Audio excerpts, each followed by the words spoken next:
მოგესალმებით ძვირფას ტელემაყურებლებო. დღეს პეკატივის ეთერში გვაქვს გადაცემა რეალური ანალიზი და თქვენთვის უკვე კარგად ცნობილი და ჩვენთვის ყველას კარგად ცნობილი ბატონი ალხას გელუკაშვილი ყავს მეტაფიზიკოსი გადაცემაში.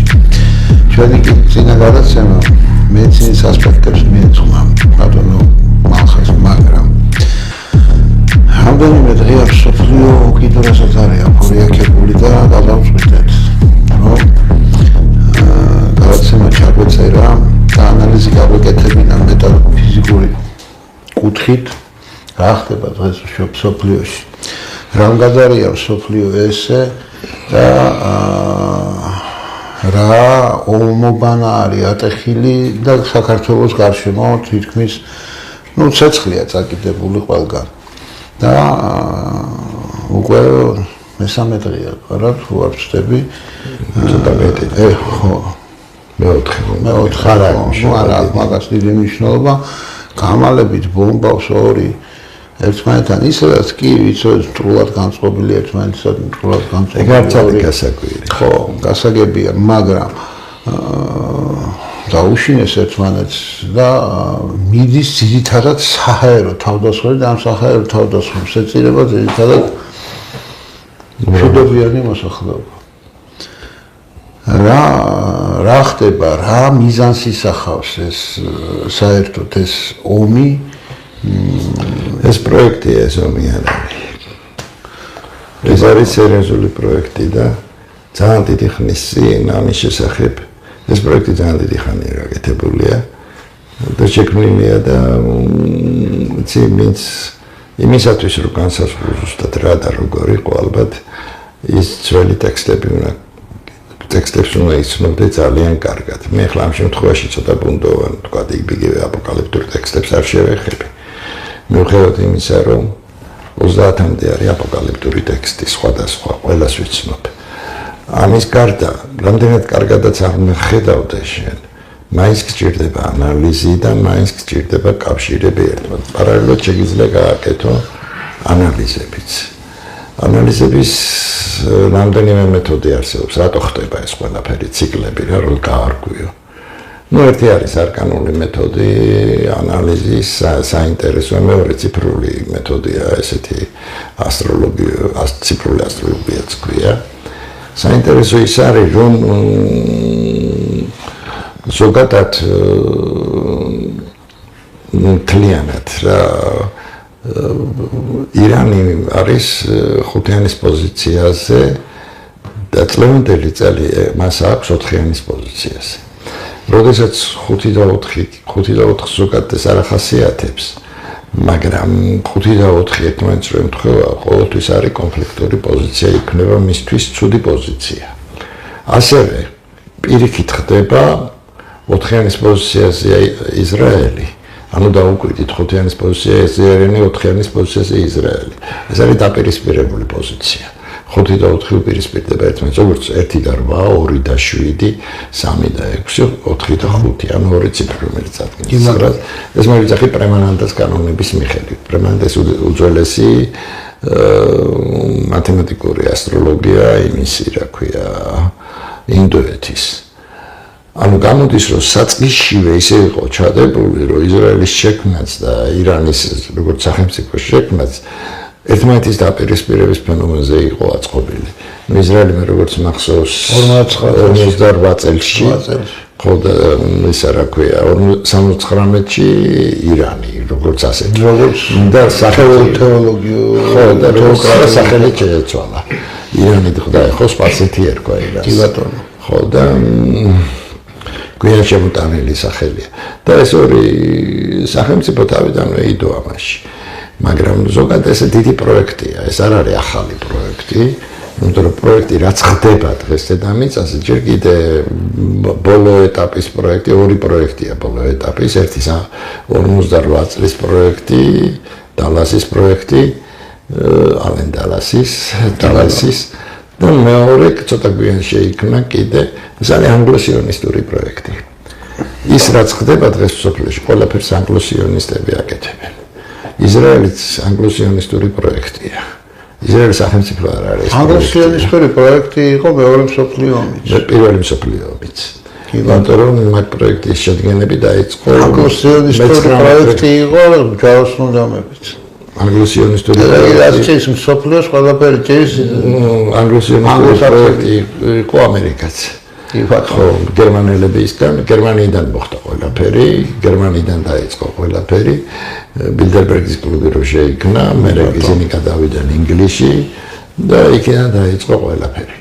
აი ეს ახლა დაწყდება. საქართველოს მომენტიც ანგლო-სიონისტური პროექტი იყო. ის რომ ქართველებს ირანელებთან ომი მოუვიდათ, ის რომ იმან რა ქვია ირანის რომელი 95 წელს 1795 წელს საქართველოს გამოიშკლა ლაშქრა ინგლისელების რჩევით მოხდა ეგა.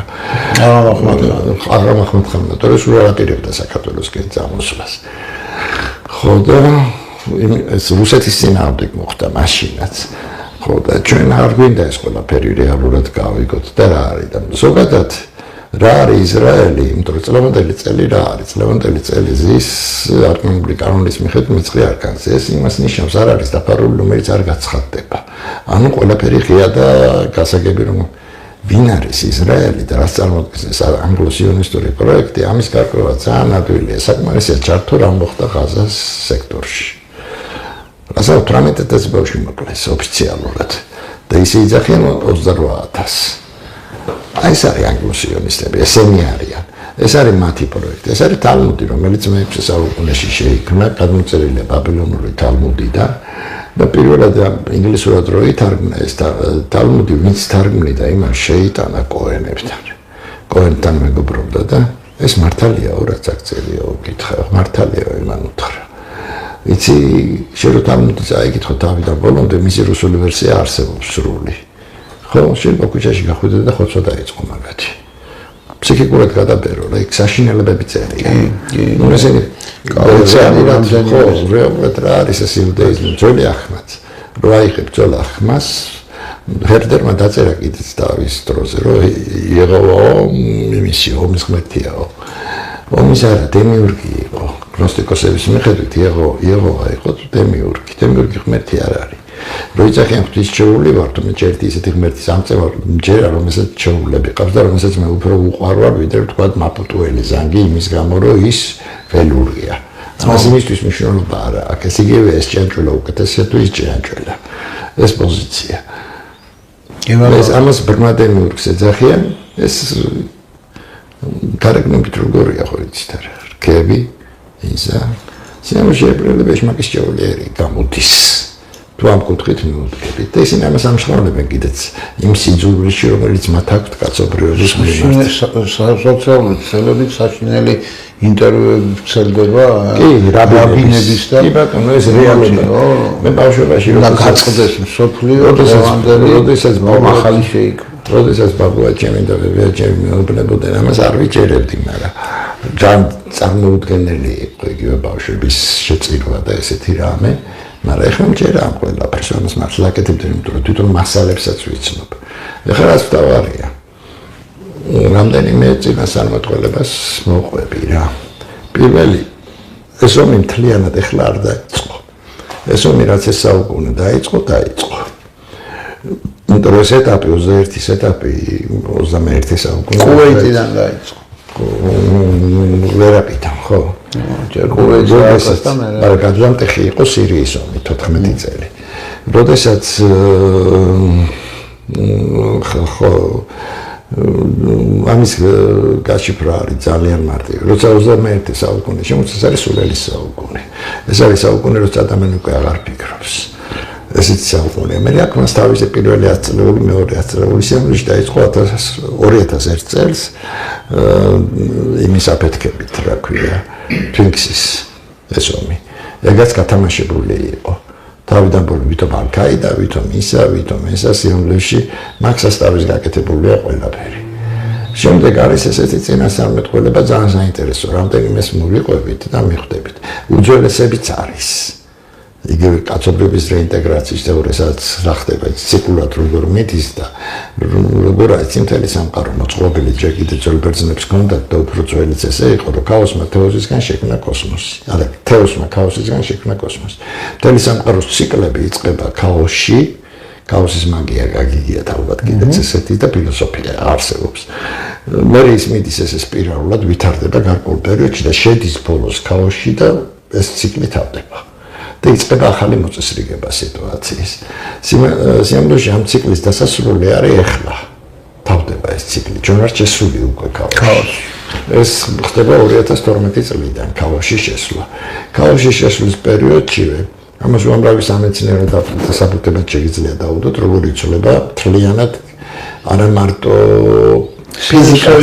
სინუსოიდურად მიდის.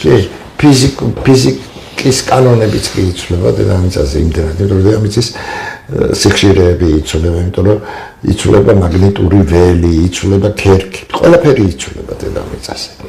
ხო და კოსმოსშიც კი იცვლებები მიდის, იმიტომ რომ ეს არის დიდი ციკლის დასასრული. პლუს კალიოგრას ციკლის დასასრულია, რომელიც 3102 წელს 18 თებერვალს სხვათა შორის დაიწყო. დადგენილია ეგრე აქვს ინდოელებს ბრამანანდაში. გნოსტიკოსებსაც ესე აქვს. ქრისტიანებს, პირველ ქრისტიანებს. ეხლა ქაოსის პერიოდში ვარ შესული.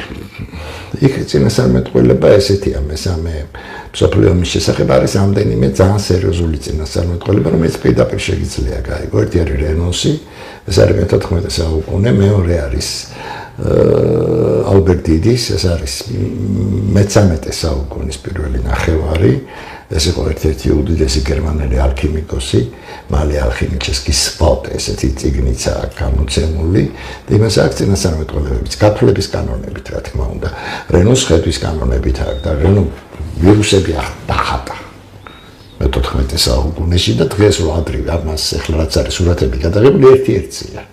მოხდებით რა დონეზე ქონდა. რენო ნიშნავს შავი ობობა.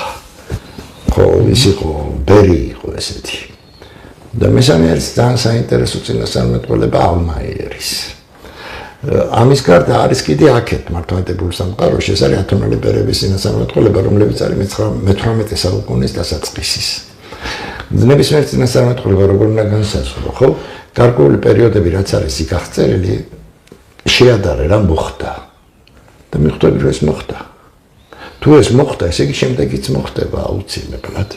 ანუ ყველაფერი მეტი ზუსტად. ალმაიერის წინასწარმეტყველებაში მაგალითად დეტალურად არის აღწერილი და ქალაქებიცაა დასახელებული, რომლებიც დაინგრევა, აქ გერმანიის ქალაქებზეა ლაპარაკი, უკრაინის ომი. დეტალურად არის აღწერილი. და ევროპის ის ნაწილი გერმანიის აღმოსავლეთ მხრის ჩათვლით. და მე რუსების ჯარი როგორ მიდის, ანუ რუსებს ჯერ თავის საქმე არ გაუკეთებიათ, ეგენი დაიძრებიან.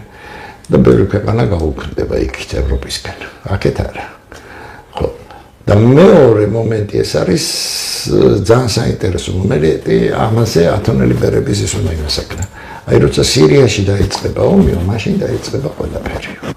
ათონელი ბერები ესე ამბობენ და უნდა მიყვე იმასაც მოხდა თუ არა, იმიტომ რომ ისინი საქართველოსაც წერენ. ისინი წერენ საქართველოს მეფის გაუქმებაზე, 100 წლით ადრე სამეფოს გაუქმებაზე, რომელსაც ძალიან დიდ შეცდომად ჩათვლიან რუსების მხრიდან. ის გამოც რუსები აგებენ პასუხს ამბობენ. და მე-20 საუკუნის დასაწყისში მართლა გაუქმდა რუსეთის სამეფოც. იმპერატორის ისა ხო გაუქმეს, განადგურდებიან, ამის გამო დაიჭე წერს პირდაპირ, წერენ პირდაპირ.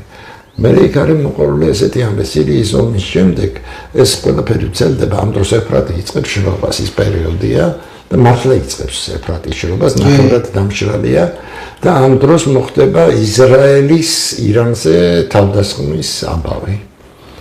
ამას ამბობენ პირდაპირ. ამის შემდეგ მოხდება მეორე კოალიციის შექმნა.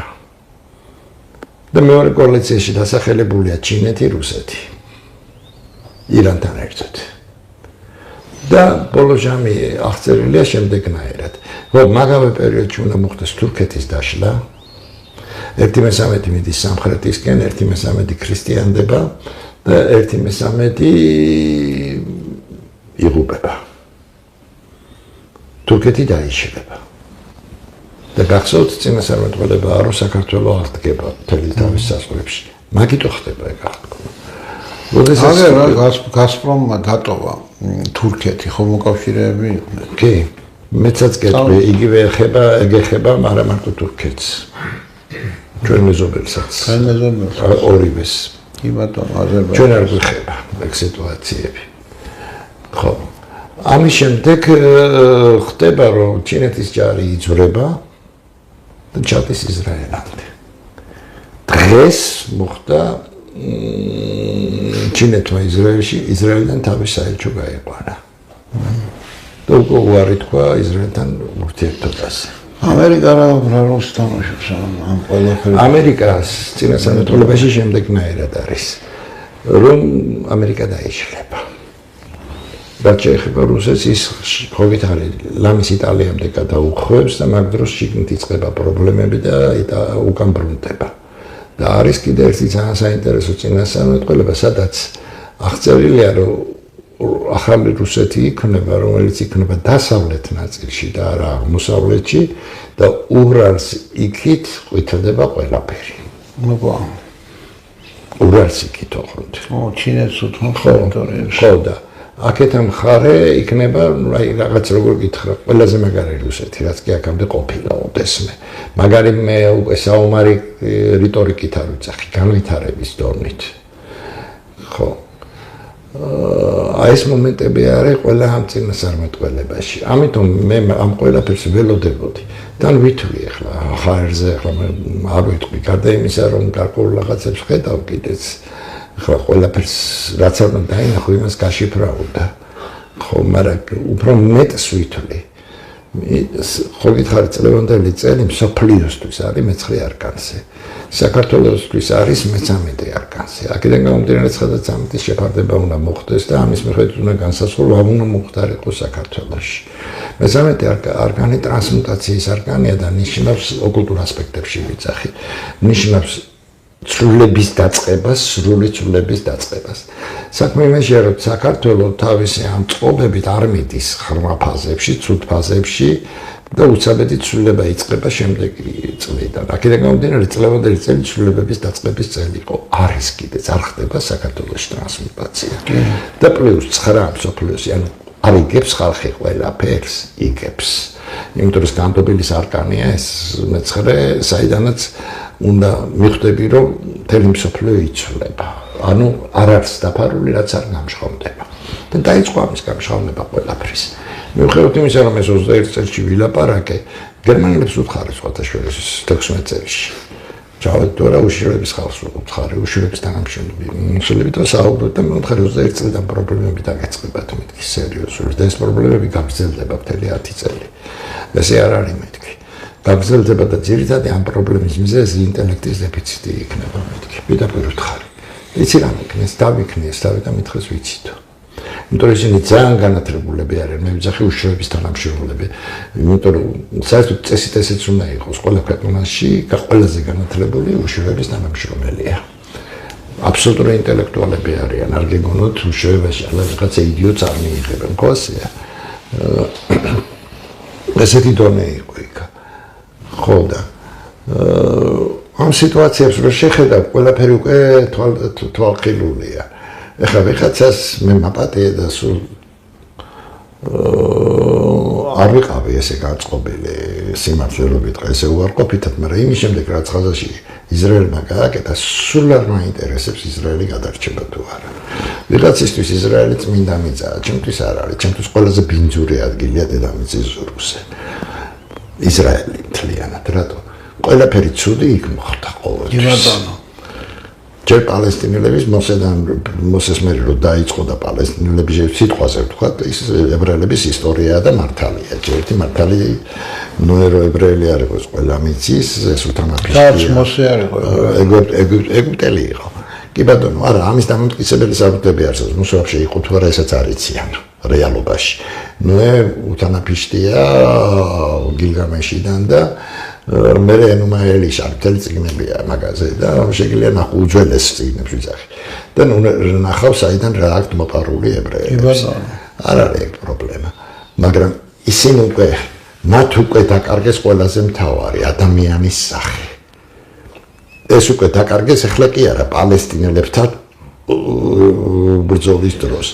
ამას ცხოველის მეტი არავინ გააკეთებს. ბავშვები გაიზრდებიან, ტრატმოგვეკიდებიან, ეხლა ხალხს წარმოდგენა არ აქვს ვინ არის ირანი. მედურება მაგაშია. თელ ჩვენ გარშემო ვინც ცხოვრობს.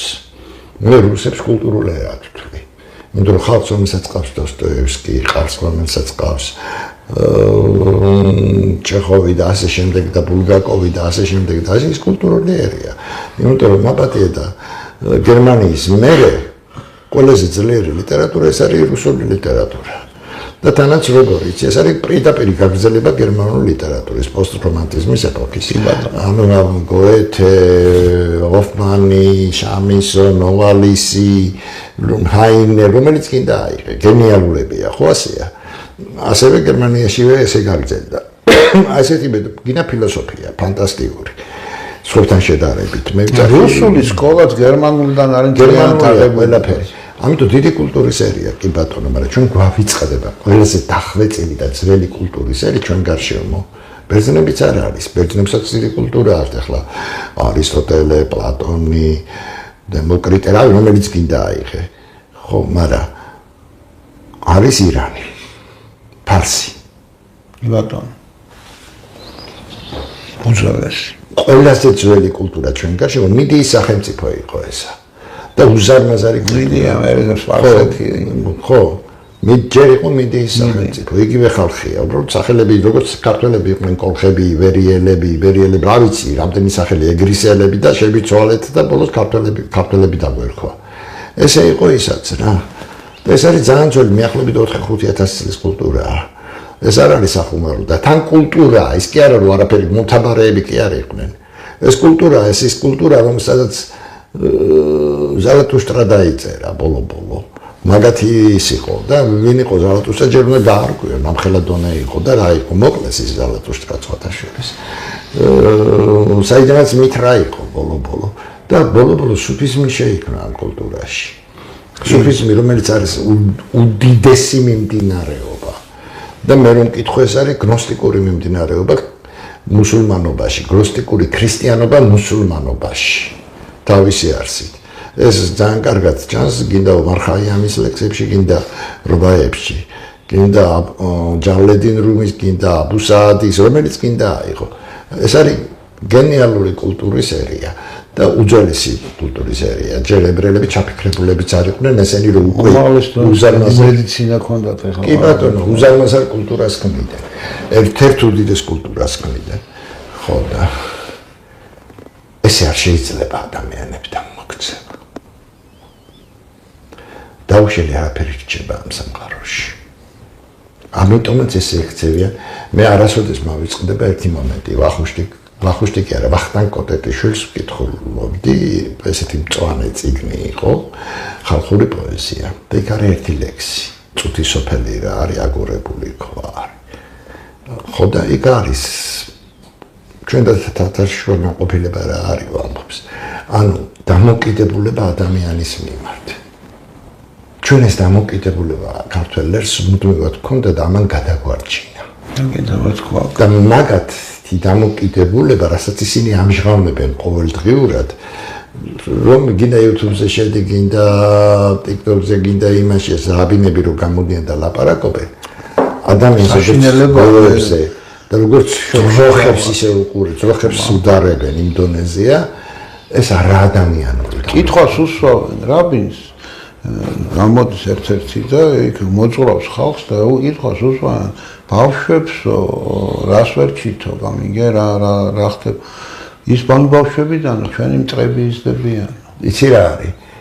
ყველაზე საშიში ცოდვა და დიდი ცოდვა დედამიწაზე. და არის კიდეც წერი ის გახსოვთ ეშმაკის ადვოკატი ფილმი როა იქ ამბობს კიდეც ის ჩემი ყველაზე საყვარელი ცოდვა პატიმოყვარეობაა. ეს არის პატიმოყვარეობით დაფეხმძიმებული ერი. საშველი მაგ სიტუაციაში დაღუპული ერი. დაღუპული იღუპება ერი. გიჟები კი არ იყვნენ ქრისტემ, როდესაც ებრაელებს ელაპარაკებოდა უთხრა მათ, მოსემო თქვენ რჯული მოგცადო და მე ჭეშმარიტებას გაცნებდო. თუ ჭეშმარიტებას მაძლევ, რჯული რაღაც მინდა. რჯული ეს ეროვნება არ არის ბოდიშარგი, რჯული ნიშნავს კანონს. ძველ ქართულში რა კანონი. ხო, აი კანონი რაღაც მინდა. იმიტომ რომ ჭეშმარიტება კანონზე მაღლა დგას. თუ მორალი გაქვს უკვე კანონი რაღაც შეჭირდება. რა თქმა უნდა. ხო, აი ზუსტად მაგათეს მორალი არის. რჯული და იმიტომ რომ ზნეობის გარეშე არის. აი ეს ასპექტია. მე ხლა არასოდეს არავის არ უჭერდი მხარს ყოველთვის ნეიტრალურად და ჩემთვის არსებობს ერთადერთი ვისაც უჭერ მხარს ეს არის საქართველო. კიდე ისე თქვენ კარგს ყველასაც ხვებულობ. ესენი იმის გაგებაშიც არ არიან ჩინეთზე როცა საუბრობენ ვინ არის ჩინეთი. ავიწყდებათ ჩინეთი რა კულტურის ერია. და რამ ხელა რამე აქვს შექმნილი დედამიწაზე რო არ დაესიზმრება ევროპას. სამი ტიპის ერმა უნდა იარსებოს, ხო? ოფიციალური ის არის ესა. ჯერ კიდე 70-იან წლებში დაწერილი. ერთი ეს არის ერი, რომელსაც აქვს პირველი დემოგრაფიული რაოდენობა, მეორე რესურსები და მესამე ინტელექტუალური. და მთავარი ამაში ინტელექტუალური ის არის, ანუ იდეები. ხო? ქართველები ვიყავით ამ მესამეში. პირველ მეორეში არ ვიყავით. ის რა ქვია, ევროპელები მეტნაკლებად იყვნენ პირველშიც, მეორეშიც, მესამეშიც. დღეს აღარ არიან ევროპელები, არც პირველში, არც მეორეში. და არც მესამეში ინტელექტის დეფიციტიც არის. და ჩინეთი დღეს უკვე სამივე, ისა ორშია, ინტელექტში და დემოგრაფიაში. სულ განახევდეს ჩინეთი, ყველაზე მეტი იქნება დედამიწაზე და ინდოეთი. ამ ორ ქვეყანაზე მაქვს ლაპარაკი. ინტელექტით ბევრად უსწრებენ ევროპას და ამერიკას. ცოდნით. ამათ ინტელექტი რა გონიათ, იცი? ამათ ინტელექტი გონიათ ის რო აქ წაკითხული, რა ქვია. რა ვიცი, ვიღაცა ევროპელი მწერალიან, ამერიკელი მწერალიან, ვიღაცა ეს არ არის ინტელექტი. კითხვა ინტელექტს არ აძლიერებს. არ არის, ინტელექტი არც არაფერი ნაკითხია. ინტელექტუალური ადამიანს აქვს ორი მთავარი თვისება, ეს არის ღირსებისა და მოვალეობის შეგრძნება, იმასთან ერთად, რომ ის რამდენი აქ გაგებული. ეგრე ფანტასტიკურად და კობახიძემ ფანტასტიკურად თქვა ლევან ბერძენიშვილზე, რომ კაცია, რომელსაც მათ ყველაზე მეტი წიგნი ვერ გაიგო. და სწორი თქვა აბსოლუტურად. მე რა რო წაკითხული აქ. გაგებით არაფერი არ აქვს გაგებული. აი ეს პოზიცია. ხო, რა წაიკითხა ის არის. ხო, ინტელექტი სხვა რამეა. ინტელექტი სხვა რამეა, სწორედ ამის სიღრმეში ჩაწვდომაა. შენ შეიძლება კითხვა, საერთოდ არაფერი წაიკითხო და ყველაფერი გაიგო. ყველაფერი აბსოლუტურად. ძალიან ხშირად გაუცებული ვარ შუა საუკუნეების რაღაცებს ვკითხულობ და დარწმუნებული ვარ იმ ხალხს გაგებული არ ქონდათ ლაოცი მაგალითად და დაუდეცენი რა თქმა უნდა წაკითხული არ ქონდათ. იგივე საუბრობენ. იმიტომ რომ ინტელექტი ქონდათ. შინაგანი ინტელექტი ქონდათ უმაღლესი დონის და ამ ყველაფერს იგებდნენ. გნოსტიკური მეებს რო კითხულობ ტექსტებს ხო? ნუ შეიძლება შოქში ჩავარდე. იმხელა ინტელექტი დევს მასში. იმხელა და ისეთი და მთელი სამყარო ის რა იყო, ეს ადამიანი ცხოვრობდა სამყაროსთან ერთად. როგორ იცი, დღეს გვატყუებენ ყოველდღიურად. ჩვენ თურმე ბიბლიური იმაზე არა, როგორ გეკადრებათ. ძველი აღქმა არ უნდა იყოს კანონით. ხოლო ახალ აღქმას უნდა მეყნობოდეთ. და ყველა ის სახარებებიც უნდა ისწავლებოდეს აპოკრიფული. მე რომ მკითხო. იმიტომ რომ სინოდში რეალურად მთელი ეს მოძღვრება არ არის დაყრდნობილი ძველ აღქმაზე. ქრისტეს მოძღვრებაზე მაქვს საუბარი. ეს უფრო ახლოს არის ზალატუშტრასთან, მითრასთან, ლაოცისთან, ვიდრე ძველ აღქმასთან. იმიტომ რომ მთელი ძველი აღქმა ეს პროტების წიგნია თავიდან ბოლომდე. მერთმა უთხრა აბრამს რომ მომიყვანე შენი შვილი, შემომწირე მე კი გააძრო ხელიდან დანა. ისააკ მოუთხრა ღმერთს მოდი მეჭიდავე. მოდი მეჭიდავე. ეს ღაფრებია ყველაფერი. ეს ყაპრები რა არის ღმერთი ისაც არ არის ახსნილი და იმიტომ არა ღმერთი ესეთი წვრილმანი ვერ იქნება რა ის სხვა არის ის ძალიან დიდია ქრისტე ამბობს ფანტასტიკურად მე მამაში ვარ და მამა ჩემშიაო და თუ თქვენ ჩემი გჯერათ თქვენც მამაში იქნებით და მამა თქვენში იქნება უმეტი არაფერი ღმერთი რომელიც ჩვენ თავში უნდა აღმოაჩინოთ და მე სამყაროში ჩვენ მისი ნაწილი ხარ ძალიან პატარა ნაწილი მაგრამ ვიცი ნაწილი მთეთს მაგრამ უნდა შეიცნო ეხლა ზუსტად შეიცან თავი შენი ფრაქტალური თეორია გაიხსენეთ მათემატიკაში ნებისმიერი წერტილი ქმნის მეორე წერტილს ასე იქნება და ყველა შეიცავს თავის ასპექტს ეხლა ჩვენ უჯრედი ვართ არა ჩვენ სხეული ვართ მაგრამ ის უჯრედები ქმნის ამ სხეულს დღეს ხო ცნობილია რომ ყველა უჯრედს ტვინი აქვს კი ბატონო აქვს კი ბატონო გულს ტვინი აქვს 1991 წელს დაადგინეს რომ გულში არის 40,000 ნეირონი კუჭნაწლავს აქვს ტვინი ხო მაგრამ 40,000 კი არ არის სინამდვილეში გულში 40,000 კი არ არის ეხლა დაადგინეს რომ ის 2 მილიონია მე ხვდით ახალი დადგენილია ანუ როგელაპარაკება ქრისტე გულის ცნობიერებაზე და სიყვარულზე აერზე კი არ გელაპარაკება იგივე ისინი დაოისტური ალქიმიაში რო არის სხეულის ალქიმია ესე ქვია რაც იმეიძანი ტკივა ორგანო დაელაპარაკე მოეფერიო ის აუცილებლად მოგისმენს და ის განუჯამთელდება ესე იგი ესმის ხო მაგრამ ეს ცალკეულებია და ყველა ერთად ჩვენ შეგვადგენს ასე ვართ ჩვენ ახალს ეგრევეა ეგვიპტურში კი ბატონო ალბათ ახალს დღეს ერთმა ჩემმა თანამშრომელმა დამისვა კითხვა რომელი უპირატესია ტვინიო გული თუ გონება გული რაღაც ესეთი პასუხი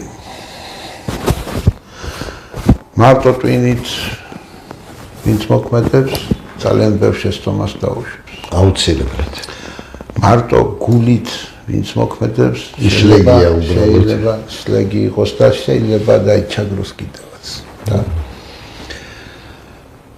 და რაც შეეხება გონებას გონება არის ტვინის გულით მოქმედება და ეს არის უკვე გონიერი საქციელი და გული გონიერი ესეც გონიერი და საქციელი ადამიანის გონიერია მაშინ როდესაც გულით არის გაჯერებული ტვინით ნაფიქრი ემოციურად მე რასაც ვუყურებ დღეს სოფლიოში რაც მიდის ეს არის მხოლოდ და მხოლოდ პრაგმატული ტვინის ნამოქმედარი გული ამოაცალეს დედამიწას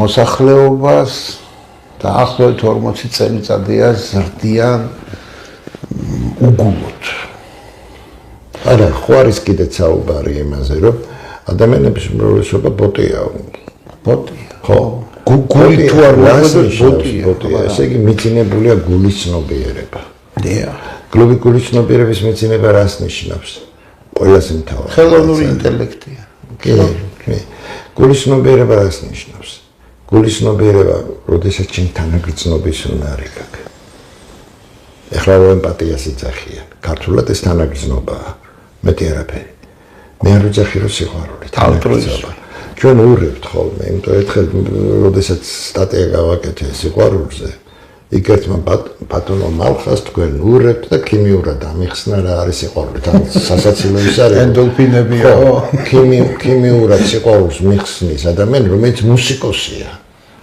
და მე მიხსნის მე ქიმია მაინც ვიცი გესმის და მე უწერე რა შენ მეთქი ურევ სიყვარულს ვნებაში მეთქი იმიტომ რომ არის სამი ცნობიერება ძირითადში დაოისტური ალქიმიის მიხედვით ეს არის ეს ცნობიერება გულის თავის გულის და მესამე ჭიბზეა ცენტრი ფიზიკური სხეულის ცნობიერება ეს ცნობიერება ეს ემანაციური სამყაროსთან ურთიერთობის არის მეტი არაფერი გულის ცნობიერება არის კავშირში იმასთან თანაგრძნობასთან და ეს ცნობიერება ეს ინსტინქტებია მეტი არაფერი მშია ჭურია სექსი მინდა უნდა ვიარო და ასე შემდეგ აი ეს არის განსხვავება ამათ ეს ვერ გაარკვიეს ესაც ვერ გაარკვიეს და ყველა გონიათ სიყვარული იმიტომ რომ არა პროდუში სიყვარული სხვა რამეა საქმე იმაშია, რომ სიყვარულსაც აქვს თავისი ანტაგონისტური დამოკიდებულება. რა თქმა უნდა, იმიტომ რომ სიყვარული ღმერთია.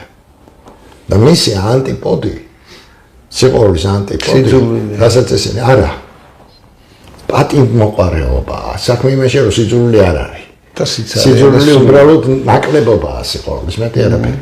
არის პატივმოყვარეობა. როგორც კი უარყოფ სიყვარულს, გადადიხარ პატივმოყვარეობაში. ეს არის ზუსტად ეშმაკის მსახურება, მეტი არაფერი. გადატანითი მნიშვნელობა. ეშმაკის სატყუა.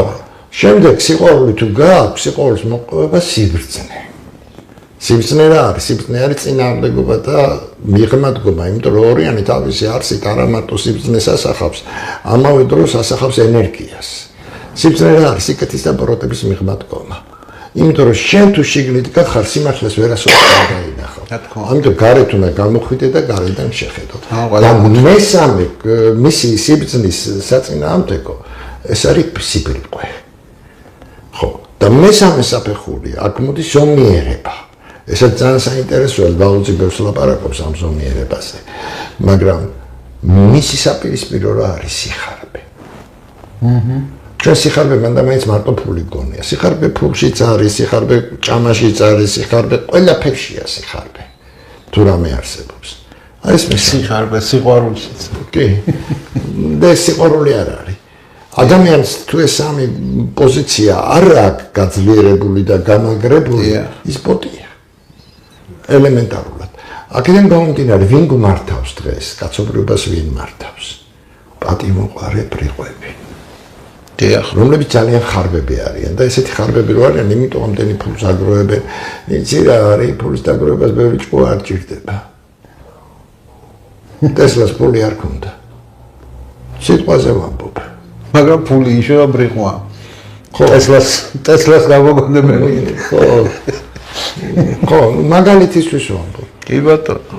არა მგონია რომ ტესლა მილიარდელი იყო, არ იყო. ტესლა კი არა, არა იშოვა კი 10 მილიონი აჩუქადებს. და იმ დროს 10 მილიონი დღევანდელი 10 მილიარდია. 100 წლის წინ ვიძახი. არც არისტოტელეს ჰქონდა დიდი ფული და სიტყვაზე და არც პითაგორას. არცაც არ ჰქონდა. რატო? იმიტომ რომ არ ჭირდებოდა, იმათ რაც ჭირდებოდა, იმათ ზომიერების შექმნა. არც ნიკოლაძეს ჰქონია დიდი ფული და არც ხო, ხოლმე ფიგურები ვთქვი, რომ იმათთან შედარებით უკვე ესენი აღარ ჩანან, ხო ასეა. გაიხსენეთ, რას ამბობს ბოლოს, რა ქვია, მაკედონელი, ხელები გადმოვაყოფინეთო და გაშილი დასაფლავეთო, რომ ნახონ, რომ მე არაფერი წამიღიაო ამ სამყაროდან. ამ სამყაროდან ვერაფერს ვერ წაიღებს. აბსოლუტურად ვერავინ. შიშველი მოდიხარ და შიშველი მიდიხარ. ხო. აი ეს პოზიციებია, მაგრამ ვერ წება ადამიანი. და ხო გახსოვთ ესეთი ისაც არის მითიც, რომ გული ოქრო დააყარეს და რომ ამოვიდა ზემოთ. დააყარეს კიდე ზემოთ ამოვიდა და მე წამოიტანეს და მიჭა დააყარეს ერთი მიჭა და გაჩერდა გული. რეალურად უნდა გავაცნობიეროთ ეს ყველაფერი. ჩვენ ხა ძალიან ცუდ დროში ვცხოვრობთ. გადარჩენის დროში ვცხოვრობთ. მე ვერ ვიტყვი რომ ყველაფერი მომწონს რაც საქართველოში ხდება, ან არაფერი მომწონს, ეს ორივე სიგიჟე იქნება, ხო? თუნდაც ის რომ დღეს საქართველოში ცეცხლი არ ტრიალებს, უკვე ბედნიერებაა. ესეთ დროში ვცხოვრობთ და იმიტომ ჩვენს გარშემო ყველგან ცეცხლი ტრიალებს აბსოლუტურად.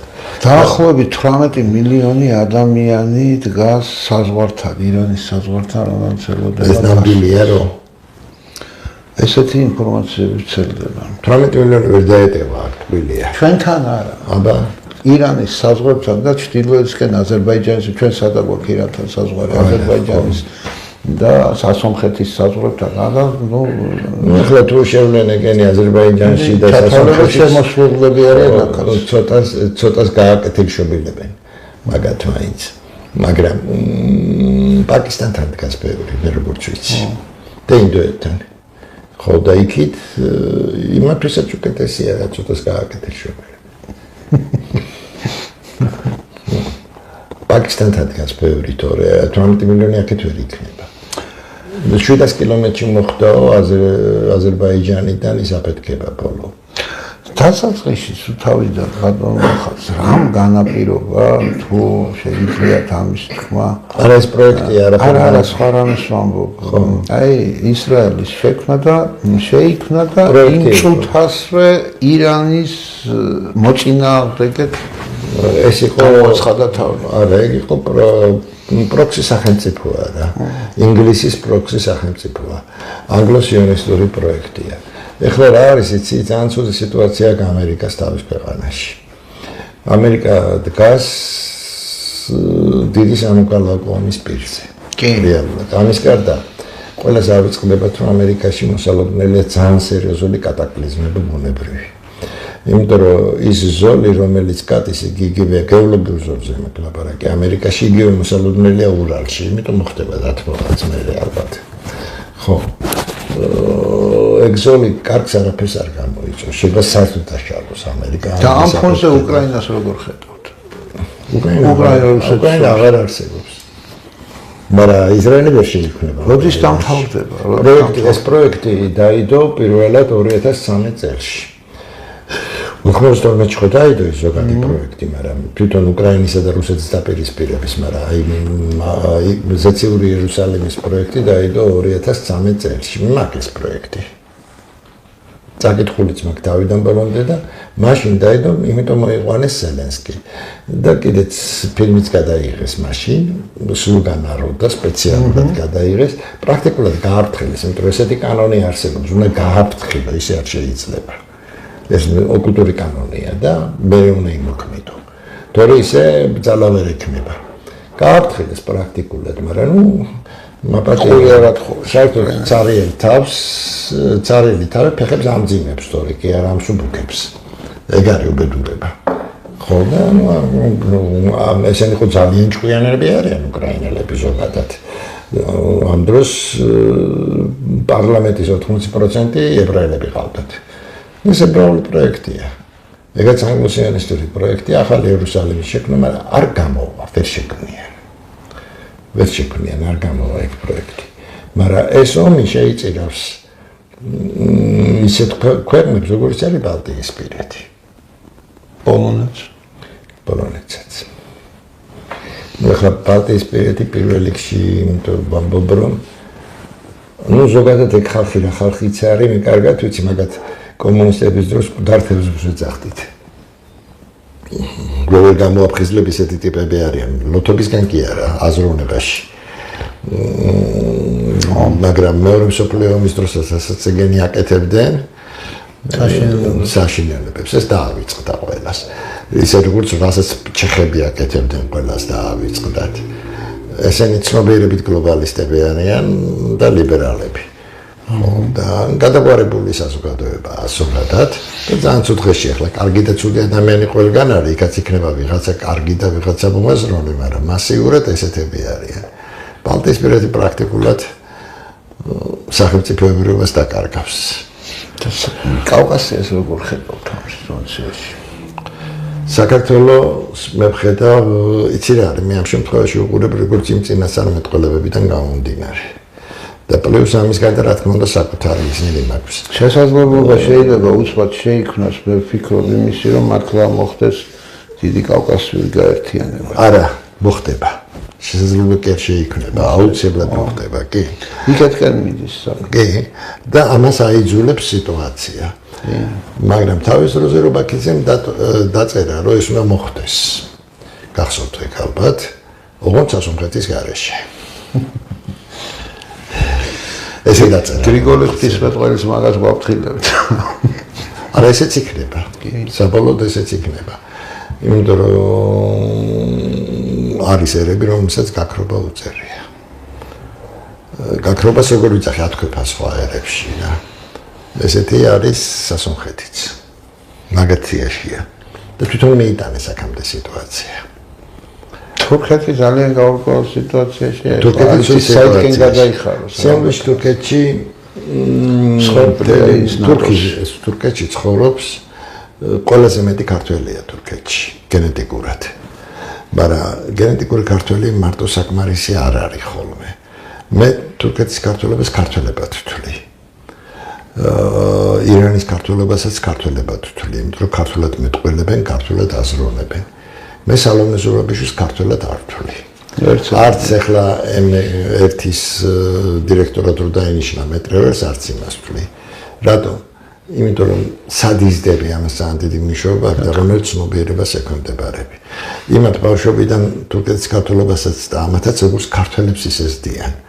და ზურაბიშვილი როგორც ფრანგი ისე გაიზარდა. მას მემკვიდრეობითაც ძალიან ცუდი გენი აქვს, შორს რო არ წავიდეს ის კედიათი რო ამაყობს ვინ იყვნენ, თუ დაჭირდება გავახსენებ დეტალურად. საქართველოს გამყიდველი ხალხი იყო ყველა. ყოდა. თან არასდროს ვერ ისწავლა ქალმა ქართული. ვერ ისწავლა უბრალოდ და ვერც ისწავლის, არც იცის, ის აზროვნებს ფრანგულად. ხო. დეგრადირებული ტვინის პატრონია. მას ეროვნება არ გააჩნია, ესეთ ხალხს ეროვნება არ გააჩნია. და ყველაზე ცუდია ხალხი, რომელსაც ეროვნება არ გააჩნია, ის გუბავს ქვეყანას. ხო. ესეთი იყო ჩვენი მიშაც. მას ეროვნება არის და იყოს რომ ვამბობ, ესე კი იყო. მიშაცთან თელი ნაციონალური მოძრაობას ზოეგრი არიან და ნაციონალური მოძრაობას და ესენიც გასა. ეროვნება ჯერ პირველი ენა პირველი. და მე ამის გარდა ქართული ცნობიერება, იმიტომ ენა ცნობიერებას მოიცავს ზოგადად. და მეორე შენ წმენა. ეროვნებას წმენა. შენ თუ გჯერა, მე ხა ძალიან დიდ პატივს ვქცენ, როგორც მსახიობს ბასილაშვილს. ან როგორც რეჟისორს დანელიას. სიტყვაზე ვამბობ, მაგრამ ესენი ქართველები არ არიან. არ არიან. ორივე რუსები არიან. ჩვენ რეალურად უნდა დავინახოთ სიტუაცია. კი ბატონო. საქართველოში დაბადებული გაზრდილი გარდა იმას ნოქობის ცნობიერება ქართული. ძალიან დიდები არიან, მე არ ვიცახი რომ იმაზე დასლაბარაკო იმასთან მივიდნენ ჩვენები რამდენიც გინდა, ეხლა რო არიან მით უმეტეს ისინი. მაგრამ გინდა როგორც რეჟისორთან და გინდა მე არ ვიცახი ახლა აქაც იყვნენ რა თქმა უნდა აბულაძე და იყვნენ სერიოზული რეჟისორები, მაგრამ ზოგადად ვიცახი მე. ეხლა რო ყავს ის კლასიკოსები არიან ბოლო ერთიც და მეორე ორივე ქართველია და იმიტომ დავასახელე. მაგრამ ისინი ქართველები არ არიან, გვარი აქვთ მარტო ქართული. ეგრე მთელი შტო დავიდოვების ქართველები არიან, მაგრამ რუსეთში დაბადებული გაზრდილი დავიდოვების, მაგრამ ვახტანგოვი მაგალითად კიდე. მაგრამ ისინი ქართველები არ არიან. კი ბატონო. კი შეგვიძლია თქვას, რომ წარმოშობით ვარ ქართველი, მაგრამ დღეს არ არის ქართველი. დღეს ისინი არის პარლამენტში შეხედან უმეტესობა მანქურთები. ხო, ეს უეროვნე გვარები. ქართულ გავებით ისინი როგორ არიან ქართველები? არა, შეიძლება დედაც ქართველი ყავს, მამაც ქართველი ყავს, წინაპრებიც ქართველი ყავს, მაგრამ არ არის ქართველი. ქართულს არ აქვს. იმიტომ რომ ქართველობა რწმენაა. პირველ რიგში ის არის, რომ შენ გჯერა რომ ქართველი ხარ, შენ თუ გჯერა რომ ქართველი ხარ, შენ ზურები. შენი ტერიტორიის გაფრთხილება, ქართველობა, შენი საქმეების გაფრთხილება, შენი მოყვასის გაფრთხილება, ენის გაფრთხილება. ქართული ენა არიციან ხალხი. აჩი, საქმე ხალხო. ჯერ ნახე როგორ ლაპარაკობენ. ყველა პარლამენტის დეპუტატი. კი მაგრამ რამდენი პარლამენტი ყავს? ყველა პარლამენტის დეპუტატი. ჟურნალისტი გამოდის, ყველა ჟურნალისტი ესე გამოდის. გინდა ინგაგრიული აიღე და გინდა კვესიტაძე და გინდა ისე. ქართული არიციან. გინდა გვარამი. ქართული არიციან. რაღაც ისეთ სიტყვებით არ ახუნებენ. ეხლა ნანუკა ჟურნალისტზე არ ლაპარაკობენ საერთოდ. ეს საერთოდ გაუნათებლობის ზენიტია და ინტელექტის დეფიციტის ზენიტია გადაკვესიტაძე. მაგრამ ზოგადად სულ ესეთები არიან, საუბედუროდ პოლიტიკოსებიც ესეთები. დიდი აბრაწერია. აი ქოთრაძეს. ეროვნული სისხლის ბანკი. ეროვნული რას ნიშნავს? მარტო ქართველებს უნდა უღოთ სისხლი? ეროვნული სისხლის ბანკი რას ნიშნავს? ხო? სისხლის ეროვნული ბანკი შეიძლება იყოს. და ყველაფერს ეროვნულს ვუაწევს და არაეროვნულ საქმეს ვაკეთებთ რაშია სადაც ეროვნული სისხლი როგორია განსხვავებულია? არა ესეა აბრაწერია. ხო და მაგას ვიძახი სიტყვების დალაგება არიციან მეთქი. გერმანული ენა რითი ერთი მაგარი ინგლისურთან შედარებით. ინგლისურში შეიძლება ჩაყარო სიტყვები და გაიგებ ყველაფერს. გერმანულში თუ სიტყვები გრამატიკა გერმანულს. ხო. და იმითია არ დაალაგე გერმანულში სიტყვები გაუგებარი ხდება რას გეუბნება. იმიტომ რომ გრამატიკა ქართულშიც. ქართული ენა ის არის ბორძიკიო, ხო გახსოვს ის კონსტანტინ მართალს ამბობს. ოდნავ რომ გადაალაგებ უკვე იდიოტიზმი გამოდის. და ეს ენა არ იცის ხალხმა. ერთხელ თაობება ჟურნალისტებმა ყველაზე მთავარი. ჟურნალისტებს ხო ეხება. პირველი უნდა იცოდეს მეტყველება და წერა, ხო? არც მეტყველება აქვს და არც წერა იციან.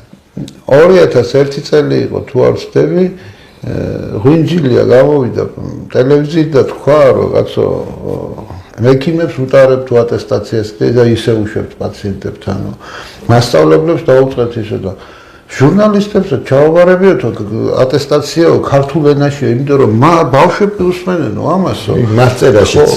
და არა, უსმენენო და არასდროს მეტყველებნა ბავშვი ესე იმახსოვრებსო და ენას გავყმით ესე. ატყდა ერთი ამბავი სასწრაფოდ პირველი არხის და რუსთავიორის ჟურნალისტები დაირაზმენ ერთად გააკეთეს მიმართვა პარლამენტზე, კანონპროექტი შეიტანეს და გააუქმეს ენის პალატა. სამსახური გააუქმეს, ოღონდ გამოსდა არ ჩაგვაბარებინოთ.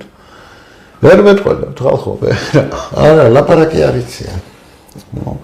საშინელი ინტელექტის და ეს ეგ არის უკვე ინტელექტის დეფიციტი, მეტი კი არაფერი. ეგ არის.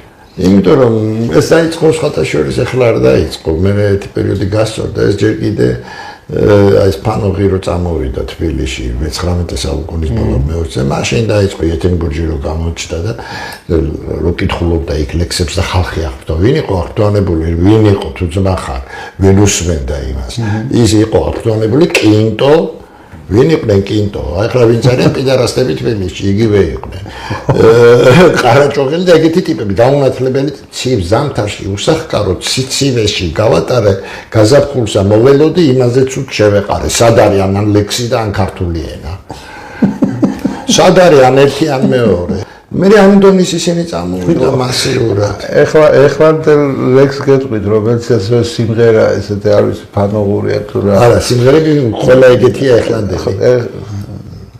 მაპატიე რომ დღეს შენ ხვისი ხარ აი ეს ცხედანური ეს არა ეს დღეს უკვე სხვა რამეა არა კინტაურია ესე ასეც ერთხელ მეორდება მსგავსი რამე ეთქვა და კინტაურია მე მქონდა ესეთი ისა გამოთქმა დეგრადაცია ქართველი ერის როგორ მოხდა ყველაზე მაგარ კაცს ძველ დროში ბრძენ კაცს ეძახდნენ ყველაზე პატივსაცემ კაცს მე ომები და უბედურებები რო იყო ამიტომ მე გულადი კაცი გახდა მაგარი კაცი ეს ხდება მთლიანად მოდის ეს გულადი უშიში ვიხარცა უხორცო ხო გულადი კაცის სახელი მოდის ხალხურ ენაში თვითონ ვიძახი მთელი მე-19 საუკუნის შუა პერიოდამდე იმიტომ რომ ჯერ კიდე მე-18 საუკუნის ის მოყვებათ რა ხალხში ვიძახი შემდეგ უცბად დაიწყო ესეთი ტერმინი შემოვიდა ყვდერებიანი კაცი იყო თუ არა ყარაჩოღელზე იტყოდნენ ხოლმე თბილისში ხანდა ზოგი ისე შორსავი და კარდაც იცახდნენ ხო კი იცახდნენ ესეთი დეფიციტი გაჩნდა შემდეგ ეს გახდა ტრაკიანი კაცი და წარმოიდგინე აქედან მთელი ცნობიერება უკან ჩავიდა ამიტომ ცხოვრობთ ტრაკიანი კაცების ქვეყანაში ყველა ეს ტერმინი რა მაგარი ტრაკიანი კაცია ოი ყველა ეს ტერმინი ასახავს იმ ეპოქაში რითი აზროვნებდა ეს ხალხი კი ბატონო და ეს ტრაკიანი კაცები გაჩნდნენ პირველად 60-იან წლებში სხვათა შორის მაგრამ ეს გამოთქმა არ იყო კი ცეხავიკები უფრო საინტერესოს გეტყვით ძალიან საინტერესო დაკვირვება მაქვს ერთი და ჩემო პროფესიამ მიმიყვანა ერთხელ რომ ადამიანებს დიეტაზე ელაპარაკები ხომ ვერ გავაგებინე რატო არ უნდა იყოს ადამიანი პაციენტს ვერ გავაგებინე ასლაბა შეწარი მოხრაკული ხაშლამა ესეზე ყოველდღე მე თუ ავჭა და უცბად მომაფიქრდა საქართველოს ლიტერატურაში როდის გაჩნდა პირველად სუქანი გმირი თქო რა როთისო აბა კარგად გადაავლე თვალი ნაკითხი კაცი ჩარხატო მე-19 საუკუნის შუა პერიოდამდე სუქანი თუ რომელიმე გმირი ყავს რომელიმე ლიტერატურის აღწერილი არა იმიტომ რომ არ იყო ესეთი არა შარდენიცეს თვითონ შარდენიცეს შოქში იყო წვრილ წელა მხარბეჭიანი მე-16 საუკუნეში. იმიტომ რომ ფუნქცია ქონდა ქართულ კაცს ხმალი და თოხი. შეგვიერთა რუსეთმა და მერე თან ბატონყმობას რო გააუქმა ბატონო ჩემო. უფუქციოდ დარჩა ქართველი გლეხი და განსაკუთრებით თავადი. კი ბატონო. რაქნეს მათ როგორც დღეს აი ესე არქდნენ და დაყიდეს მიწები. აბეს და შეეს. ჩამოვიდნენ თბილისში. თბილისში თავადის სახლს რა უნდა? ერთის მეფის რეზიდენცია იყო. და მუხრან ბატონებს ჰქონდათ მე მგონი თავიანთი ერთი პატარა სახლი. რა უნდა თბილისში თავადს? თავადები თავის მამულებში იყვნენ, მაგრამ რო გაყიდეს ეს მიწა ყველა ჩამოვიდა და თბილისში აიშენა სახლი. ეს სახლები თავადური სახლები და მე-19 საუკუნეში. კი, გეთახმები. ეს ხალხი ეგრეთ ფული სად უნდა წაიღონ ამ ხალხმა? ორთაჭალის ბაღში ერთი ბორდელი ააშენეს, ააშენებინეს ერთ დედაკაცს, აღარ ვიტყვი და გარშემო იყო 4 დუხა. და შეიკიჯდნენ ესენი, ხო? ერთი კრივის მოედანი ნახევარდაყრილი იყო კიდე. ამ გასართობ ტერიტორია. აბა ერთი მუშტი კრივში ვნახე ვინა. აბა ერთი ორთაჭალის ბაღში ვნახე. რა ხდებოდა? სვავდნენ და ბორდელში დადიოდნენ. და მივიღეთ ის, რაც მივიღეთ. და გადავიდა ბოლოს ყველაფერი ეს ტრაკიან გადში. ხო, ესე მოხდა. კი, დეგრადაცია. იმიტომ რომ გარემოება ქმნის ამ პროგრესს ამ რეგრესს. დადათუთაშხიაში გიორგი გეჩკორის გმირი იძახის. მამაო ჩვენოსავით მოუყვებიო თუ დამაცლითო. ხო, საქართველოს დაკარგა ფუნქცია. ავკარგეთ ფუნქცია და ხავართ და ახლა ტირი ვართ. ხო, ახლა ფუნქციას ვიზეთ კალიდორისას. და დაიბრუნოს ქართველმა დაცმა. იცი რა, ყველაზე მთავარი რაც მოხდა, მე რომ მკითხო, ყოველთვის მახსენდება ერთი მომენტი საბჭოთა პერიოდში, ხო? ახლა მე გეოლოგებს ვიტყვი. ყოველთვის ყველაზე კარგი გეოლოგი გამოდიოდა ქართველი გეოლოგი. გინდა ევროპელებთან შედარებით, გინდა რუსებთან, რატომ მიწის კაცია ქართველი კაცი. გეოლოგიაც მიწის პროფესიაა. ზოგადად ქართველი მოწყდა მიწას. არქეოლოგიაც კარგად გამოსდიოდა. არქეოლოგიაც კარგად გამოდიოდა, მაგრამ გეოლოგია უფრო ის არის. არქეოლოგია მაინც ისტორიასთან მიბმაა და გეოლოგია უფრო სხვა სფეროა. ხო და ქართველი კაცი მიწას მოწყდა. მოწყდა მთლიანად. და მან დაივიწყა ყველაზე მთავარი.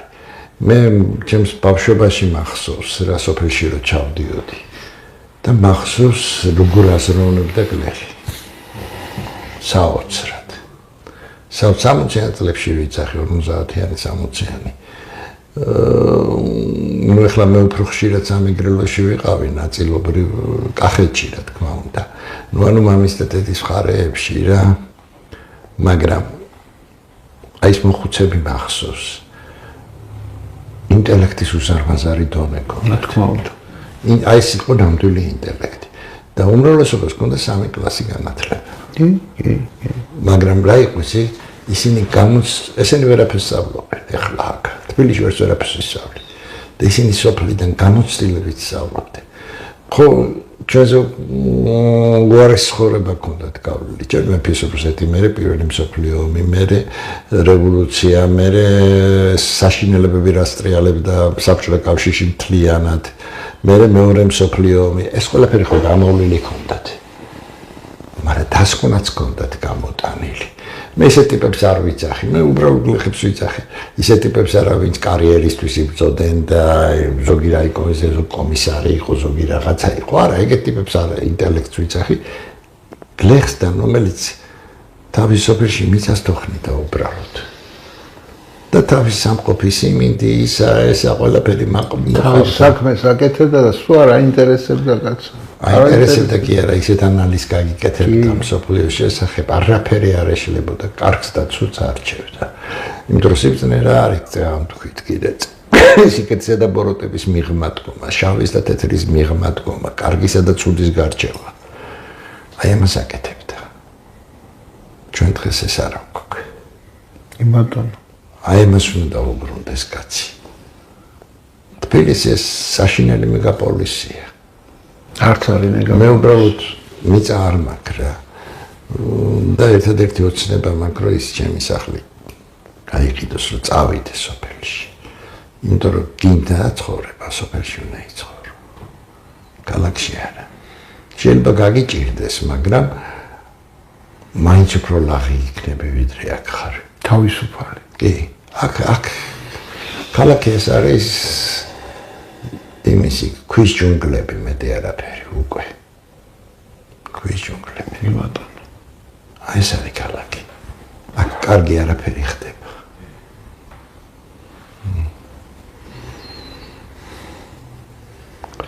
აი ამის გააზრებაა საჭირო და ეს დრო დადგება. უკვე ძალიან მალე, უკვე დამდგარია, მაგრამ უფრო დადგება. იცი მე არ მესმის იმ ადამიანის ვინც 100,000 და 200,000 რაღაცა ამ ჯურღმულში, რომელიღაც ბინაში მისცემს იმისათვის რომ ლიჟბი ქალაქში იცხოვროს. წაიღე ის ფული სოფელში პატარა სახლი იყიდე. მიხედე რა, მეურნეობას მიხედე, მიწას მიხედე, მიწას შე როგორც კი დაუბრუნდები, სიბრძნეც მოდის, თავისუფლებაც მოდის, სიყვარულიც მოდის, ყველაფერი მოდის. მაგრამ სოფელში ვინც ცხოვრობს, იმასაც აღარ უნდა ხელის განცრება. და პირველ რიგში ხელისუფლებამ რაც უნდა გააკეთოს, მაქსიმალურად უნდა შეუწყოს სოფელს ხელი. თბილისში როგორ შეუწყობს ამას, როგორ შეუწყობს ხელისუფლება ხელს, რომ ხალხი თუ სოფელში დამაგდა, იმიწევს ხო ვეღარ გაყიდის. ვეგაც არის. იმიწევს ხო ვეღარ გაყიდის, კაცი იცხოვრებს, კაციან ხო არ გაყიდის.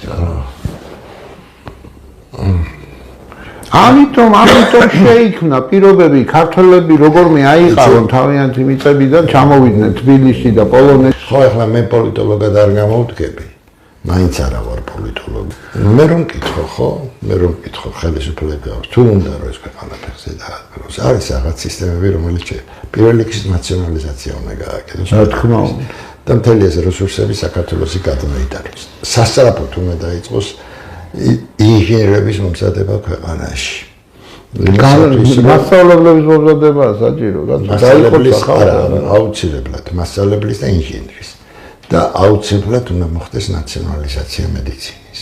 კი ბატონო. რომ ხალხი იღუპება, მასიურად იღუპება.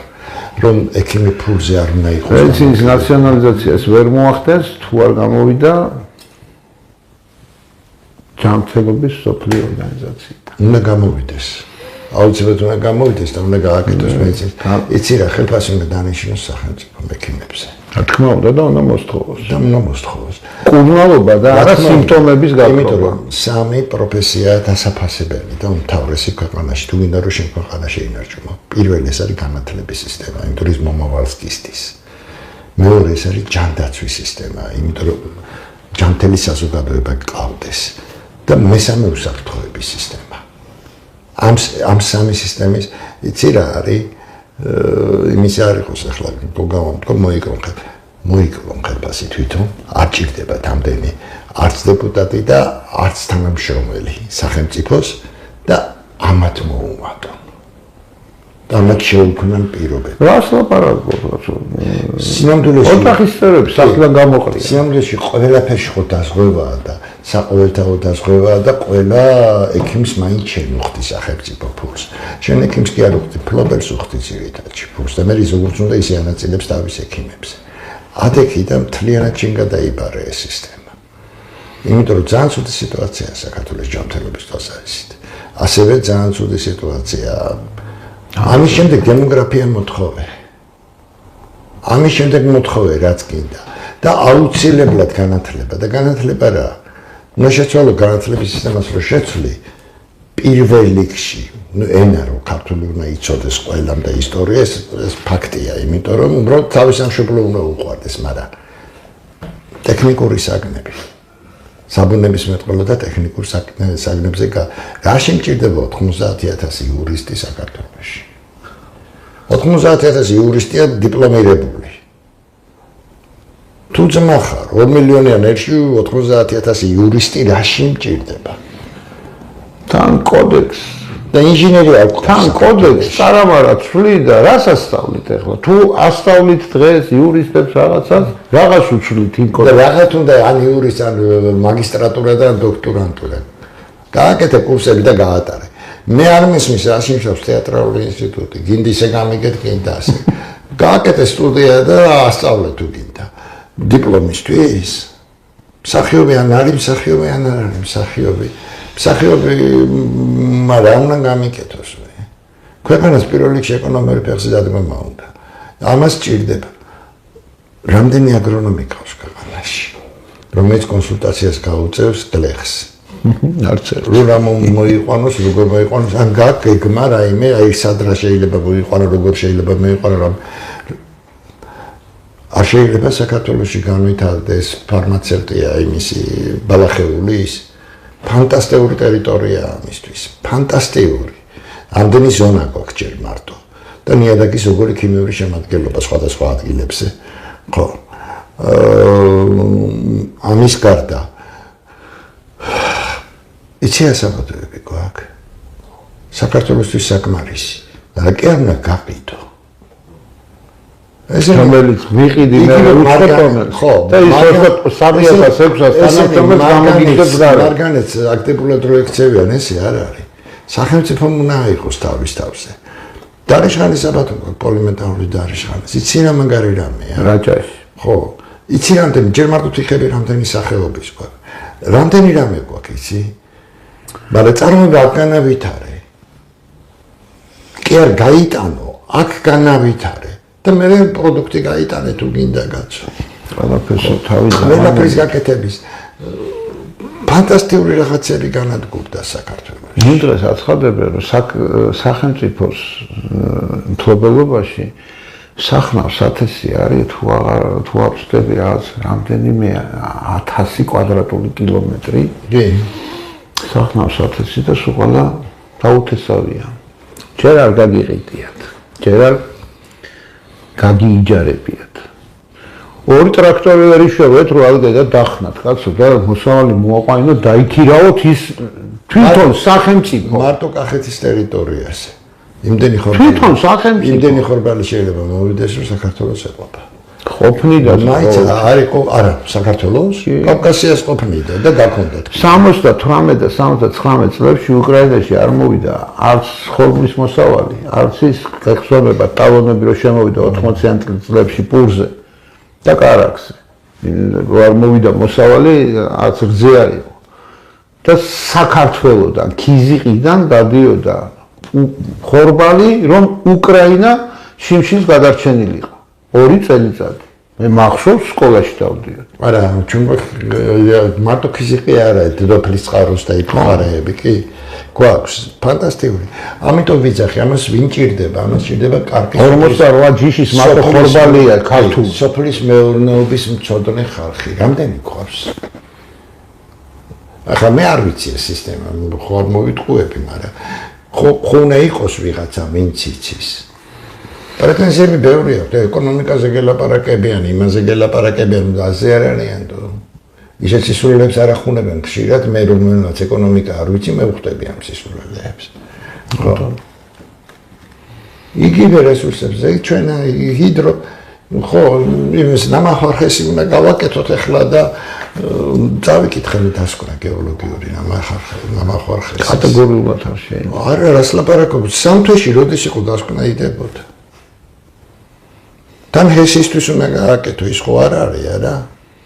სამთვეში როდის იდებოდა ამ ხელა ტერიტორია სამთვეში როგორ შეისწავლა ორმა თურქმა? ელენი აბაშიძესთან ვიყავით მისულები, რომელიც სპეციალისტია ამისი, გადავიღეთ, ჩავწერეთ, ხალი 100 წლის არის, 101. ნუ ხაილენა ვეღარ გააკეთებს ვერა. ვერაფერს ვერ გააკეთებს, მაგრამ დასკვნა გითხრა, აბსოლუტურად მაქვს დასკვნა, მე წაკითხული მაქვს. და იძახის, რა შეიძლება გასო.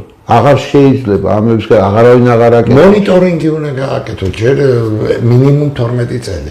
რადგან აგერ გოდუაძე გამოვიდა, გოდუაძე არ არის ის გეოფიზიკოსი ვარ, მოიძახს 30 წლის მეცნიერებათა დოქტორი. 30 წლის კანდიდატიც ვერ გახდებოდი ჩვენ დროს. გამოვიდა გადამაფრინეთ და გეტყვით რა და გადაფრენით აკეთებ ზემოდან ვერტალიტით გადაფრენით გინდა შეაფასოს შოვის მოზოების პრინციპი. 30 წელია მონიტორინგი არ ჩაგიტარებიათ, არც სეისმური, არც საინჟინრო გეოლოგიური, არც ჰიდროგეოლოგიური, არც სტრუქტურული ანალიზი არ არის გაკეთებული. ეს ხო უნდა შეისწავლო, მაგას ერთ დღეში ერთი გადაფრენით ვერ დადებ მაგ დასკვნას. ამას გეუბნება, Google-ში არ წაკითხული რა ქნას. Google-დან ნასწავლით სპეციალისტი როგორ უნდა გახდეთო. მე ეს იდიოტიზმი ეს მაგისტრატურები და ეს დოქტორანტურები. ჩვენ დროს კომუნისტებს ეს მაინც იყო კარგი. იცი წვალობდი ხარისხი რო დაგეცვა. წვალობდი. დამწვალებაში სწავლობდი. ცოცხალ თემას იღებდი და იმით. ძალაუნებურად. ხო, გინდა არ გინდა.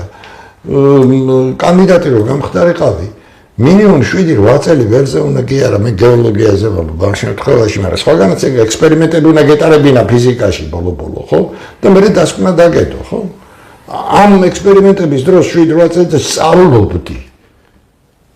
საერთოდ საქართველოს 30 წელიწადია, 25-27 წელიწადია აკრძალული აქვს მეცნიერების წარმოება. ვიცი კაცო, მაგი დაიწყო რითი, იცი? ეხლა ვიღაცებს სურაფშვანია ესეთი მაგარი ვინმე გონიათ. არა, მაპატი ერთი კონკავშირელი შანტრაბა იყო და 90 წელში რომ დაიწყო ატომური რეაქტორის წინააღმდეგ ბრძოლა. იმიტომ რომ საქართველოს არ შეიძლებოდა ქონოდა. იმიტომ რომ ქვეყანა რომელიც ატომური რეაქტორი აქვს სამეცნიერო. ის ვერასოდეს ვერ გახდება მესამე რიგის ქვეყანა, ის ითვლება პირველ რიგის ქვეყანად. ეს იყო ფანტასტიკური კვლევის ლაბორატორია ატომური რეაქტორი. ხო და $200,000 გაყიდეს ურანი, გამდიდრებული ურანი. ხოდა დაახურინა, მოიკლა თავი ზურაბჯვანია. აი გეჭვანეა. მაშინ ზურაბჯვანია იყო შეფი. და 800,000 ფუნტი სტერლინგი გადაუხადეს ინგლისს, რომ ეს გაეტანა. ტრანსპორტირებაში 800,000 ფუნტი სტერლინგი იქნა გადახდილი და $200,000 გაიყიდა. მილიონები გაიყიდა. მაგას ახლა ფასებზე აღარ ვლაპარაკობ. ამ შემთხვევაში ვამბობ, და ყველაზე სამეცნიერო სკოლა განაწყო. ყველაზე ცნობილი ატომში კი, ასე ვთქვათ, გასაიდუმლოებულ სახარავთან ერთად რომ მუშაობდა, როცა წავიდეთ. ჯუმბერ ლომინაძე ხმის ნამთვალ კომისიაში ეჯდათ. ეს რა ქვია, დღეს რო ლაპარაკობენ, რა ქვია, დღე და ღამე ხელოვნური ინტელექტზე, სად დაიწყო პირველად მაგ თემაზე მუშაობა? 1961 წელს გამოყენებითი მათემატიკის ფაკულტეტი პირველად საქართველოში გაიხსნა, მსოფლიოში. და გამოყენებითი მათემატიკის ინსტიტუტიც გაიხსნა. პირველი სტრუქტურული ლინგვისტიკა საქართველოში დამუშავდა გამყრელიძის მიერ. პირველი ფაკულტეტი მაგისი საქართველოს. გამოთვლითი მანქანებისა და კიბერნეტიკის ფაკულტეტი პირველად გაიხსნა საქართველოში 78 წელს და პირველი კომპიუტერი მაშინ ქონდა. არა, 78 უფრო. არა, ბოდი, 79 წელს ჩავაბარე. დამაცადეთ, ეგრე არის. ხო, უკვე იყო. არა, 68-ში თუ 7-ში ჯერ გაიხსნა გამოყენებითი მათემატიკის ფაკულტეტი უნივერსიტეტში და მე გაიხსნა 68-ში თუ 9-ში ისა ახალი კორპუსი რო აშენეს. არა, პირველი კორპუსი, მეორე კორპუსში გაიხსნა, აშენეს, მე გადაიყვანეს ისინი 68-ში გადაიყვანეს. აი მაგას იცაშენ. პირველ 68-ში ის აშენდა. პირველი მანამდე იყო, მეორე კორპუსში იყო ელექტრონული გამომთვლელი მანქანები და ავტომატიკა და ტელემექანიკა. ეს ეგ ფაკულტეტი ქონჩენზო. დაიდო მეორე კორპუსი. ანუ ტელევიზია რო უყურებს კორპუსს. აი იმ კორპუსში იყო, მაშინ რაც ლაპარაკობ, ეს იყო ფანტასტიკები ყველაფერი. საოცარი რაღაცეები კეთდებოდა საქართველოში. მიონი იყო, საქართველოს ბატარეები კეთდებოდა, როდის ფიზიკის ინსტიტუტი იყო, მათემატიკის ინსტიტუტი იყო, გამომთვლითი ცენტრი იყო. მე მუშაობდი სტუდენტობის დროს. სასახლის უკანასკნელი 74 არა. იმისი მსუბუქრეწოლობის გამომთვლითი ცენტრი როცი იყო იმაში, გწამისში. სტუდენტობის დროს მუშაობდი, საღამოობით მუშაობდი გამომთვლითი ოპერატორად, გამომთვლითი ცენტრში 75 წელში. უკვე ეს კომპიუტერის მონერი იყო, ეხლა დელუარის ესეთი არის, ესეთები არ იყო, მაგრამ კომპიუტერი იყო დიდი ლენტები, ესეთი ლენტები და იმები. ჯერთი ამით შრომას სტუდენტისთვის შრომას არაფერი არ ჯობია. ბევრი კაი რაღაცები იყო ახლა. ჩვენ კარგი რაც იყო, ყველაფერი დავკარგეთ. ხო და 94 წელს საქართველოს შესთავაზეს, რომ დაიბრალეთო, ხართო, განვითარებოდი ქვეყანაო და თულს მოგცემთო. ის ფული ჭირდება. ეს შესთავაზეს აკადემიის პრეზიდენტსაც და აკადემიკოსებს, მაგრამ არ უთხრეს რას თვალისწინებდა ეს. იმათ დიდი სიხარულით, ოღონდ ფული შემოვიდეს ხელფასები დავარიგოთო, შემოკარგო და შეწყდა კვლევების საკითხი. შეწყდა კვლევები, რომ მივიდა აკადემიკოსების ჯგუფი, რომ ჩვენს მოგვეცი იმ ფულდა, რომ ჩამოგვიდაო, კაცო, შევარდნადეს და შევარდნადა მოთხრა ბიჭო, ეს სულ ამავიწყდა, რომ ეს მეთქო. აქო წერიაო, რომ მეცნიერების უფლება განვითარებად ქვეყანას არა აქო. ეხლა კითხვას ვსვამ, თუ საქართველოს 20 წელიწადი 25 წელიწადი მეცნიერების უფლება არ აქვს, რა დოქტორანტურებზეა ლაპარაკი გამაგებული. და სამეცნიერო ხარისხები ხო არის ფანტასტიკური გამოთქვა იმაში კავკასიის იმ ბეტონ ბრეხტს რო კავკასიის მოსამართლებელი იქნება მოსამართლება უბრალოდ ხება რა თქმა უნდა ჟურნალისტი იქნება ჟურნალისტი ჭორიკანა უბრალოდ ჭორიკანა ბატონო ესე ხდება ყველაფერში ყველა სფეროში ესეა საუბედუროდ ამიტომ პირველი არის განათლების სისტემა მაინც ქვეყანაში განათლების გარშე არაფერი გამოვა ძალიან დიდი მადლობა მინდა გითხრათ ბატონო მალხას მე მგონი 7 წყნარ ტონში ჩავატარეთ ჩვენი